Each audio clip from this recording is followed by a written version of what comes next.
श्री गजानन महात्म्य अध्याय 12 प्रारंभ। श्री गणेशाय नमः।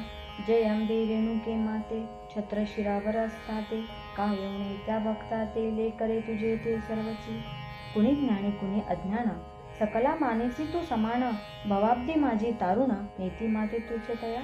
सकल चिंता वाहसी, मंगलदायिनी तू होसी, हाके सरशी धावसी, रक्षण करीसी सकलांची।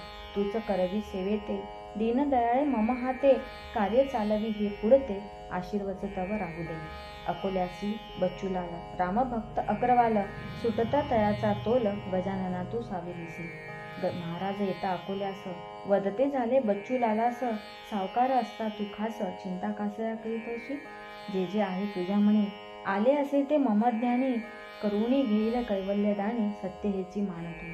असेसी खरा दानशूर, घडावे वाटते कार्य थोर, रामाचे बांधी मंदिर, इच्छा हीच तव असे।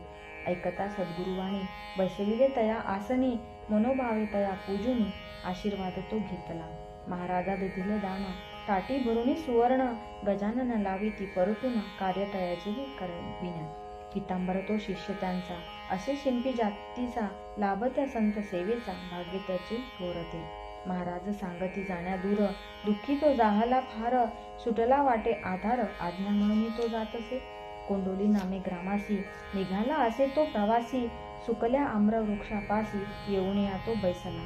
ध्यानी मने गजानन, नित्याचे ते चिंतन, गजाननाचे भजन, मनोभावे तो करीत असे। मुंगळे असती तिथे फार, म्हणून चढला झाडावर, जिकडे तिकडे अंधार, वनांतरी तो राहिला। उद्या येता दीनमनी, पाहिले तया गुराख्यांनी, वार्ता कळविली जाऊने ग्रामवासी जनतेसी। तया पहावया जमले जन, मुखे चाले नामस्मरण, गजाननाचा शिष्य जाण, कळून आले सकलांसी। खरे खोटे जाणण्यासी, परीक्षाच ते घेता त्याची, सांगती हरित करण्याची, वृक्ष तोची पाटलाचा। सद्गुरूची करिता स्मरण, पल्लवी फुटली ती नवीन, पाहता सकल ते जन, करीती वंदन पितांबरासी। केला तयाचा बहुमान, गाती जन गुणगान, सकलांची श्रुत वर्तमान, गजानन शिष्य सत्य असे।